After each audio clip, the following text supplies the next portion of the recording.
Savage, and the other one is called The Explorer. She writes with a really strong voice. They're adventure sorts of stories, and just interesting and a bit different. So I'll read you the blurb and then the first chapter. Wanted, a mother.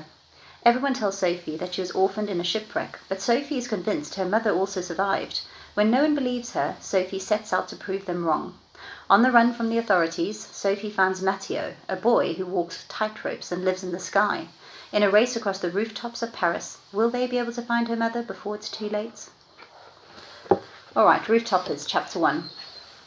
On the morning of its first birthday, a baby was found floating in a cello case in the middle of the English Channel. It was the only living thing for miles, just the baby and some dining room chairs and the tip of a ship disappearing into the ocean. There had been music in the dining hall, and it was music so loud and so good that nobody had noticed the water flooding in over the carpet.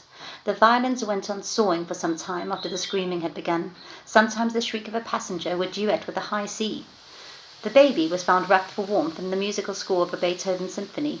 It had drifted almost a mile from the ship, and it was the last to be rescued. The man who lifted it into the rescue boat was a fellow passenger and a scholar.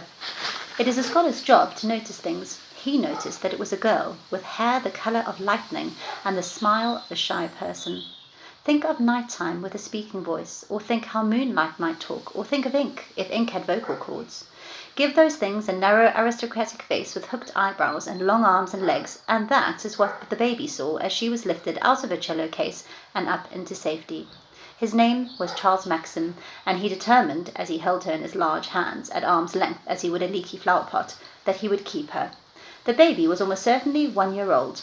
They knew this because of the red rosette pinned to her front, which read 1. Or rather, said Charles Maxim, the child is either 1 year old or she has come first in a competition. I believe babies are rarely keen participants in competitive sport. Shall we therefore assume it is the former? The girl held onto his earlobe with a grubby finger and thumb. Happy birthday, my child, he said. Charles did not only give the baby a birthday, he also gave her a name. He chose Sophie on that first day, on the grounds that nobody could possibly object to it. Your day has been dramatic and extraordinary enough, child, he said. It might be best to have the most ordinary name available. You can be Mary, or Betty, or Sophie, or at a stretch Mildred. Your choice. Sophie had smiled when he said Sophie, so Sophie it was. Then he fetched his coat and folded her up in it and took her home in a carriage. It rained a little, but it did not worry either of them. Charles did not generally notice the weather, and Sophie had already survived a lot of water that day. Charles had never really known a child before. He told Sophie as much on the way home. I do, I'm afraid, understand books far more readily than I understand people. Books are so easy to get along with. The carriage ride took 4 hours. Charles held Sophie on the very edge of his knee and told her about himself, as though she were an acquaintance at a tea party. He was 36 years old and 6'3". He spoke English to people and French to cats and Latin to the birds. He had once nearly killed himself trying to read and ride a horse at the same time. But I will be more careful, he said, now that there is you, little cello child. Charles's home was beautiful, but it was not safe. It was all staircases and slippery floorboards and sharp corners. I'll buy some smaller chairs, he said, and we'll have thick red carpets, although how does one go about acquiring carpets? I don't suppose you know, Sophie. Unsurprisingly, Sophie did not answer. She was too young to talk, and she was asleep. She woke when they drew up in the street, smelling of trees and horse dung. Sophie loved the house at first sight. The bricks were painted the brightest white in London and shone even in the dark. The basement was used to store the overflow of books and paintings and several brands of spiders, and the roof belonged to the birds. Charles lived in the space in between. At home, after a hot bath in front of the stove, Sophie looked very white and fragile. Charles had not known that a baby was so terrifyingly tiny a thing. She felt too small in his arms. He was almost relieved when there was a knock at the door. He laid Sophie down carefully on a chair with a Shakespearean play as a booster seat and went up the stairs 2 at a time. When he returned, he was accompanied by a large grey-haired woman. Hamlet was slightly damp, and Sophie was looking embarrassed. Charles scooped her up and set her down, hesitating first over an umbrella stand in a corner, and then the top of the stove, inside the sink. He smiled, and his eyebrows and eyes smiled too. Please don't worry, he said. We all have accidents, Sophie. Then he bowed at the woman. Let me introduce you. Sophie, this is Miss Elliot, from the National Childcare Agency. Miss Elliot, this is Sophie, from the ocean. The woman sighed. An official sort of sigh, it would have sounded, from Sophie's place in the sink, and frowned, and pulled clean clothes from a parcel. Give her to me. Charles took the clothes from her. I took this child from the sea, madam, Sophie watched with large eyes. She has nobody to keep her safe, whether I like it or not. She is my responsibility. Not forever. I beg your pardon. The child is your ward. She is not your daughter. This was the sort of woman who spoke in italics. You would be willing to lay bets that her hobby was organising people.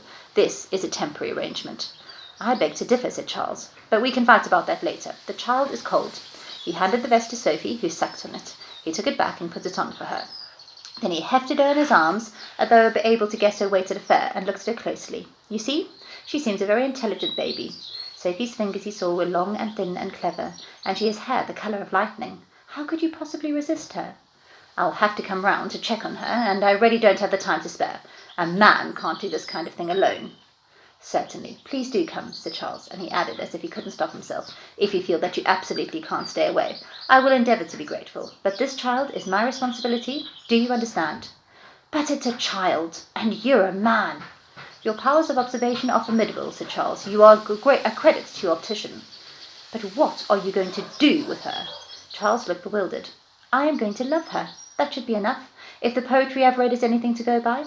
Charles handed Sophie a red apple, then took it back and rubbed it on his sleeve until he could see his face in it. He said, I am sure the secrets of childcare, dark and mysterious though they are, no doubt, are not impenetrable.